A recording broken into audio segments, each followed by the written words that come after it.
خالد بن ولید ہوں گے، حضرت مثنہ ہوں گے، حضرت شرحبیل ہوں گے، حضرت کاکا ہوں گے، ابو عبیدہ بن جراح ہوں گے، اور امیر معاویہ ہوں گے، امام اعظم ابو حنیفہ ہوں گے، غوث اعظم ہوں گے، داتا علی اجمیری ہوں گے، اور پھر امیر المجاہدین ہوں گے۔ تو پھر اس کا منظر ہی کیا ہوگا؟ ہمیں تھوڑی بابا جی فرمائیں گے ہم سوئے عشر چلیں گے، ہمیں علامہ مزر جانا جانا نے گل نہیں کی تھی، علامہ مزر جانا جانا فرما دینا اور جلیا تنو پتہ ہی نہیں قیامت دا منظر کی بن جانا، ہم سوئے حشر چلیں گے شاہ ابرار کے ساتھ۔ اے اللہ نے جنہیں قیامت برپا کی تھی نا، وہ کسی دی بوتھی واسطے نہیں کی تھی کہ جناب فلاں فلاں، نا، ہمارا امام بولا کہ اللہ نے یہ کس لیے سارا قیامت کا باشر برپا کیا، وجہ کیا ہے؟ عالم فرماتے ہیں کہ فقط اتنا سبب ہے انعقاد بزم معاشر کا کہ شان محبوبی دکھائی جانے والی، جڑے آج نہیں مندے نا، جڑے آج منہ بسوڑ دیں تو آج لبیک کے نعرے کو سیاسی کہتے ہیں، تاجدار ختم نبوت کے نعرے کو سیاسی کہتے ہیں، منصب نبیین کے نعرے پر کرتے ہیں۔ تو اعلیٰ حضرت کے جو بھائی ہیں حسن رضا فرماتے ہیں کہ حشر میں منہ تکتے پھرتے ہیں عدو، اعلیٰ حضرت فرماتے ہیں حشر میں منہ تکتے پھرتے ہیں عدو، کہ آفتوں میں پھنس گئے ان کا سہارا چھوڑ، آفتوں میں پھنس گئے جو جلیا قیامت والے دن کہ لبیک والے دن آج اگے جا رہے ہیں، آج تک قیامت نو بھی لبیک لگ رہا، آج تک قیامت نو بھی تاجدار ختم نبوت کا نعرہ لگ رہا۔ تو ہمارا امام میں اعلیٰ حضرت کی گل اس واسطے کر رہا ہے، بڑی تکلیف ہے لوگوں نو، تے دور تک تکلیف پہنچانی میں انہوں نے نہیں۔ ہاں ہم بزرگوں کی کشتیوں کے قائل نہیں ہیں، لیکن یاد رکھنا جو بھی حضور کا غلام ہے وہ ہمارے سروں کا تاج ہے۔ ہاں گلہ کرنیاں بڑے دیا وہ تو تھے تمہارے آباد، تم کیا ہو یہ تو بتاؤ ذرا، تم صرف حلوے مانڈے کھانے اور نظارے لینے کے قائل ہو۔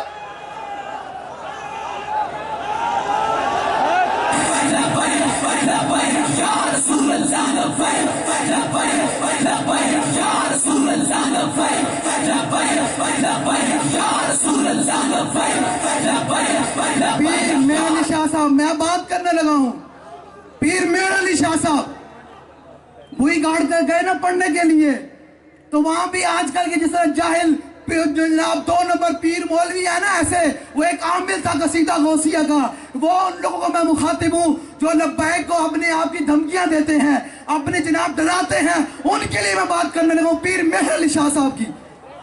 اصلا پنڈی آئے بیٹھے ہیں نا، پھر پیر صاحب دی گل نہ ہوئے تو میرے گل ہو سکتی۔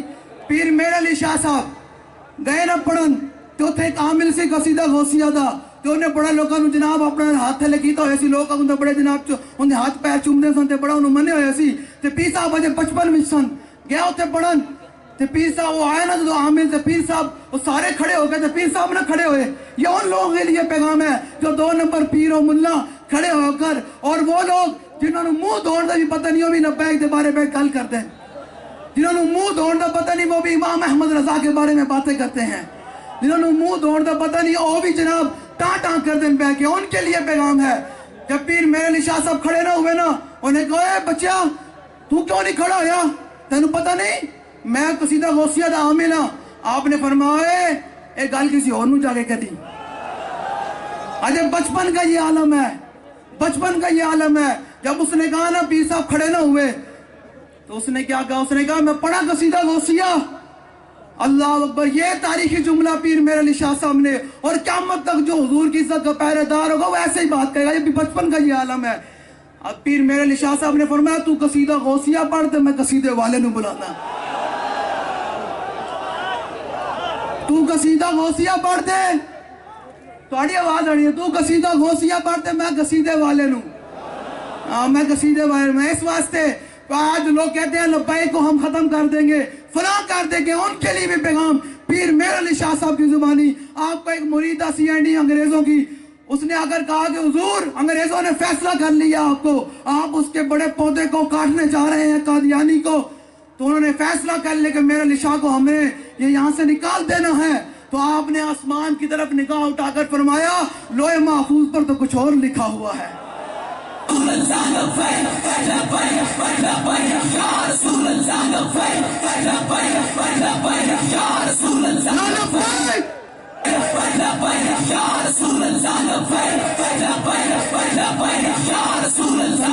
پیر میرا نشان ہے، اب گولڈے سے نہیں جانا، اب انگریزوں نے یہاں سے جانا ہے. تو یاد رکھنا یہ بات، انشاءاللہ وہ وقت آنے والا ہے کہ پارلیمنٹ کی چھت پر حضور کے دین کا جھنڈا بلند ہوگا. ہوگا یا نہیں ہوگا بھائی؟ ہوگا یا نہیں؟ ہاتھ ہجے بڑے تھوڑے نہ تھلے آن بھائی. ہم نے تو اپنی محنت کرنی ہے نا، ہمیں اپنی محنت کا صلہ ملنا ہے. سنیں ذرا، آج جو آپ اس رات آئے پیر بیٹھے ہیں اور حضور کی ختم نبوت کا جھنڈا بلند کیے بیٹھے ہیں، ان کے لیے حضرت زبیر بن عوام حضور کو پکھے سے ہوا دے رہے تھے. حضور نے پکھے نال ہوا دے رہے ہیں. میرے آقا مولا صلی اللہ علیہ وسلم کی چشمان مبارک بند ہو گئی. کافی دیر کے بعد میرے آقا بیدار ہوئے تو فرمایا، زبیر تم مجھے اس وقت سے پکھے سے ہوا دے رہے ہو؟ کہ یا رسول اللہ اسی وقت سے پکھے سے زیادہ آواز دے رہا ہوں، درمیان میں بند نہیں کیا. یہ ذرا سنیں، جن کا ہم کام کرتے ہیں وہ انعام یہ دیتے ہیں. حضور نے فرمایا، زبیر یہ جبریل کھڑے ہیں اور تمہیں سلام پیش کر رہے ہیں.